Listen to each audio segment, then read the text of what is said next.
धारचूला के आदि कैलाश मार्ग में बिना पूर्ण रूप से सड़क पास हुए ही टेम्पो ट्रेवलर्स और मिनी बसों का संचालन भी जारी हो गया है। परिवहन विभाग और प्रशासन इन वाहनों के आवागमन को रोक पाने में असफल दिखाई दे रहा है। आप देख रहे हैं कि एक वाहन बड़ी मुस्तैदी के साथ आदि कैलाश सड़क मार्ग पर चल रहा है, जहां एक और स्थानीय प्राइवेट वाहन चालकों पर परिवहन विभाग सख्ती बरत रहा है। वहीं दूसरी ओर पूरे उत्तराखंड से टैक्सी संचालक इस संवेदनशील मार्ग पर लगातार यात्रियों को लेकर आवाजाही कर रहे हैं। जानकारी के अनुसार पांगला से आगे का मार्ग अभी तक विधिवत रूप से परिवहन संचालन के लिए स्वीकृत नहीं हुआ है। इसके बावजूद यात्रा सीजन में भारी संख्या में वाहन इस रूट पर चल रहे हैं।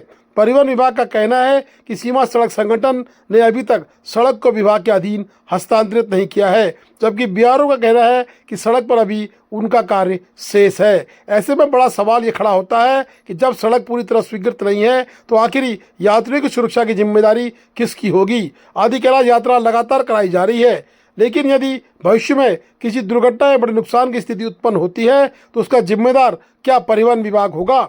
स्थानीय लोगों और वाहन संचालकों का कहना है कि प्रशासन और परिवहन विभाग को इस मामले में स्पष्ट नीति बनानी चाहिए। यात्रियों की सुरक्षा को देखते हुए मार्ग की स्थिति, वाहनों की अनुमति, सुरक्षा मानकों के ऊपर तत्काल निर्णय लेने की नितांत आवश्यकता महसूस की जा रही है।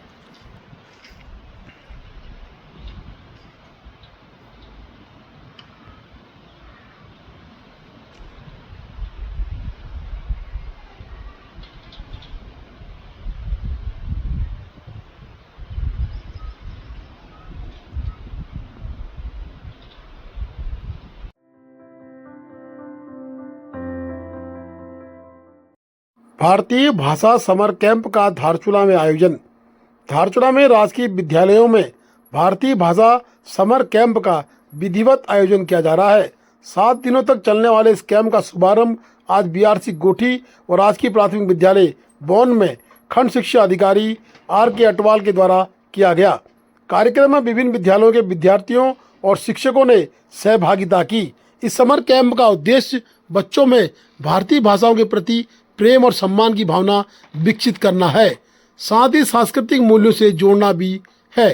खंड शिक्षा अधिकारी आर.के. अटवाल ने अपने संबोधन में बताया, भाषा समर कैंप का आयोजन की सार्थकता पर प्रकाश डाला। उन्होंने कहा कि मातृभाषा और भारतीय भाषाएं बच्चों के मानसिक, भावनात्मक और बौद्धिक विकास में महत्वपूर्ण भूमिका निभाते हैं। ऐसे शिविर बच्चों को सीखने हेतु आनंददायक वातावरण प्रदान करते हैं, परंतु जहां हीट वेव की बात सरकार कर रही है और बच्चों की सुरक्षा का सवाल भी उपस्थित हो रहा है, ऐसे में छुट्टियों में बच्चों का समर कैंप लगाना भी एक प्रश्न छोड़ रहा है। राजकीय प्राथमिक विद्यालय बौन गोठी से विनय कुमार पांडे। आज हम अपने विद्यालय में भाषा समर कैंप का आयोजन कर रहे हैं, जिसके लिए हमें हमारे जो खंड शिक्षा अधिकारी महोदय हैं आदरणीय श्री आर.के. अटवाल जी, उनका पूर्ण मार्गदर्शन प्राप्त हुआ है। इस कैंप को आयोजित करने का जो मुख्य उद्देश्य है वह है बच्चों में भारतीय भाषाओं के प्रति प्रेम और सम्मान की भावना का विकास करना। इस कैंप में हमने बच्चों में अभिवादन, कविता वाचन और अन्य गतिविधियों हेतु भारतीय भाषाओं में हिंदी, कुमाऊनी, गढ़वाली, कन्नड़ और असमिया भाषा का चुनाव किया हुआ है, जिसमें बच्चे अभिवादन करना और कविता वाचन करना सीख रहे हैं। साथ ही साथ बच्चे जो हैं अपनी रुचि के हिसाब से अन्य रचनात्मक गतिविधियां कर रहे हैं, जैसे चित्रकला करना और अन्य सांस्कृतिक कार्यक्रम। इसमें भी पूर्ण उत्साह के साथ वो प्रतिभाग करते हैं। मैं समझता हूँ कि जो यह समर कैंप हमारा आयोजित हो रहा है वो बच्चों के सर्वांगीण विकास होने में या उनके सर्वांगीण विकास, ओवरऑल डेवलपमेंट जिसको हम कह रहे हैं, उसमें पूर्ण रूप से सफल रहेगा। धन्यवाद।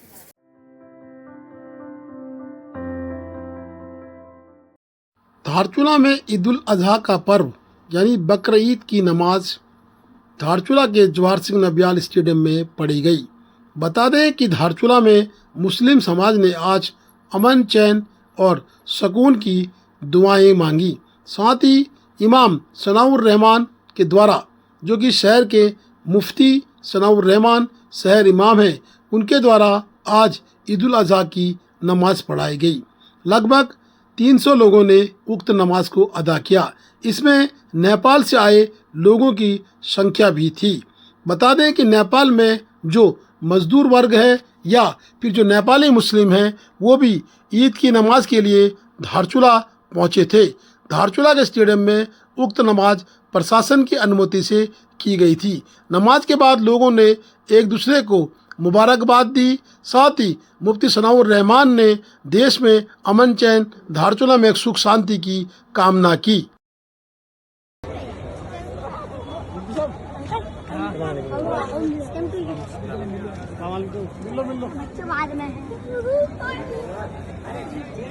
ईद मुबारक आपको। ईद मुबारक आपको भी आपको भी। ईद मुबारक।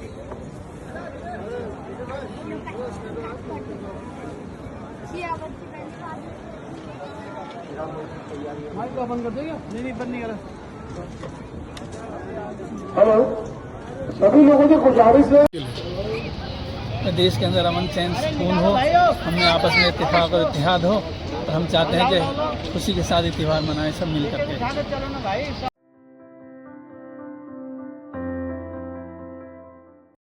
चाइल्ड पोर्नोग्राफी यानी कि अश्लील फिल्म से संबंधित सामग्री सोशल मीडिया में शेयर करने वाले अभियुक्त के खिलाफ कानूनी कार्रवाई। जनपद पिथौरागढ़ को NCRP national cyber crime report portal के अंतर्गत चाइल्ड पोर्नोग्राफी से संबंधित शिकायत प्राप्त हुई थी। शिकायत के क्रम में प्रारंभिक जांच एसओजी व साइबर सेल के द्वारा की गई। जांच के दौरान संदिग्ध व्यक्ति के मोबाइल फोन में चाइल्ड पोर्नोग्राफी से संबंधित सामग्री डाउनलोड कर सोशल मीडिया प्लेटफॉर्म फेसबुक के माध्यम से शेयर किया जाना प्रकाश में आया। अभियुक्त विपिन चंद्र जोशी निवासी चहज थाना गंगुलीहाट जनपद पिथौरागढ़ के विरुद्ध मुकदमा धारा 67B IT एक्ट पंजीकृत किया गया। विवेचना के दौरान साक्ष्यों के परीक्षण एवं अभियुक्त से पूछताछ के बाद एक महिला के नाम से सोशल मीडिया पर फर्जी अकाउंट बनाकर लोगों से संपर्क किया जा रहा था। साथ ही घटना में प्रयुक्त मोबाइल फोन में चाइल्ड पोर्नोग्राफी से संबंधित सामग्री संग्रहित एवं सोशल मीडिया के माध्यम से प्रेषित किया जाना प्रमाणित हुआ। अभियुक्त के विरुद्ध विधिक कार्रवाई की गई है और घटना में प्रयुक्त मोबाइल फोन सहित अन्य इलेक्ट्रिक उपकरणों को भी पुलिस द्वारा कब्जे में किया गया है। विस्तृत कार्रवाई अभी अमल में लाई जा रही है। ये बेसिकली बहुत ही सेंसिटिव प्रकरण है और प्रेस कॉन्फ्रेंस भी इसलिए की जा रही है कि एक पूरा जनपद या पूरा समाज इससे थोड़ा सेंसिटाइज हो जाए। National centre for missing and exploited children के द्वारा एक पोर्टल चलाया जाता है और हमें टिपलाइन पोर्टल से समय समय पर एक इंफॉर्मेशन मिलती है कि जो भी व्यक्ति या जो भी लोग इन जनरल पॉर्न देखते हैं या उसको यूट्यूब या इंस्टाग्राम या अलग अलग सोशल मीडिया पे पॉर्न देखते हैं, उसको शेयर करते हैं, डाउनलोड करते हैं, उसमें जो चाइल्ड पोर्नोग्राफी है वो इंडिया में बैंड है। आप किसी भी प्रकार की जो छोटे बच्चों से संबंधित पॉर्न है उसको ना आप देख सकते हो, ना शेयर कर सकते हो, ना कहीं स्टोर कर सकते हो। जब भी इस तरीके की प्रक्रिया की जाती है तो बहुत बार लोगों को लगता है कि मुझे देखने वाला कोई नहीं है या मैं अलग मोबाइल से देख रहा हूँ, अलग नेटवर्क से देख रहा हूँ, पर ये सारी चीजें कहीं ना कहीं पोर्टल पर लैच होती है। पोर्टल अपना AI का यूज करके वो किस कैटेगरी की है, किस एज ग्रुप की है, उसको कैटेगराइज करता है और अगर वो छोटे बच्चों से संबंधित है तो वो संबंधित पुलिस को शेयर करता है। तो ऐसा ही एक केस हमारे पास आया जिसमें हमने 67B IT एक्ट के अंदर FIR दर्ज की है कि इनके द्वारा चाइल्ड पोर्नोग्राफी को देखा भी गया, स्टोर भी कराया गया और इसको फॉरवर्ड भी किया गया। तो बेसिकली इनके द्वारा ये भी किया जा रहा था कि किसी अन्य लड़की के नाम से एक सोशल मीडिया अकाउंट बनाया गया था जिसके द्वारा इस तरीके के स्प्रेड में जो पोर्टल या अकाउंट्स है उनमें इनका सब्सक्रिप्शन था और अकाउंट्स या मोबाइल में जो मैसेज हमें प्राप्त हुए वो भी बहुत ज्यादा हद तक बच्चों की पोर्नोग्राफी से रिलेटेड थे। तो एक सेंसिटाइजेशन के लिए प्रेस कॉन्फ्रेंस की गई कि किसी भी इस तरीके की जो भी पोर्नोग्राफी है इसको ना देखे कोई, ना इसको वो करे और हम सशक्त और सुरक्षित समाज तभी बनेगा जब हमारे बच्चे भी सुरक्षित रहे। सर ऐसे ही अगर कोई आदमी पकड़ा जाता है तो कितने साल की उसको सजा होगी? इसमें 5 साल की सजा का प्रावधान कानून में है।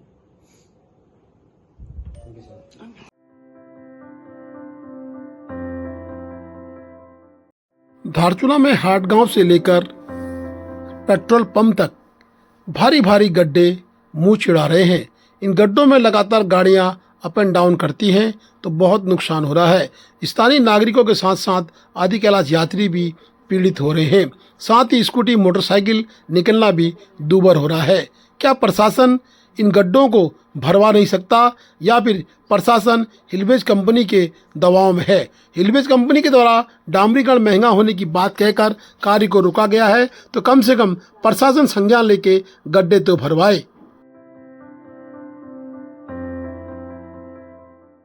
धारचूला के जलसंस्थान के हाल बदहाल, मल्ली बाजार खड्डार में पानी का अकाल। बता दें कि धारचूला के मल्ली बाजार के खड्डार में 3 दिनों से आपूर्ति बाधित है। लगातार पानी की आपूर्ति के लिए निवेदन करने के बाद भी जल संस्थान के अधिशासी अभियंता जेई कहीं सोए पड़े हैं। जेई को बार बार फोन करने के बावजूद भी पानी की आपूर्ति सुचारू नहीं हो रहा है। पानी नलों में तो नहीं बह रहा, लेकिन नलों से नीचे पाइपों के नीचे लगातार पानी बह रहा है, जो कि जल संस्थान का फेलियर बताता है। जल संस्थान के कारिंदे बड़ी बड़ी जगहों में पानी की सप्लाई करने में व्यस्त हैं, जहाँ से मोटा पैसा जल संस्थान को उपलब्ध हो रहा है, परंतु जल संस्थान के द्वारा गरीब जनता की तरफ देखना भी गवारा नहीं है। पूर्व में नगर पालिका के सभासद ने भी आवाज़ उठाई थी, परंतु जल संस्थान की मनमानी इतनी है कि वो सभासदों की बात को भी सुन नहीं रहा है। अब देखना है कि क्या धारचूला का प्रशासन संज्ञान लेगा और जल संस्थान पानी की आपूर्ति पूर्ण रूप से बहाल करेगा। Please do like, share and subscribe DCL News.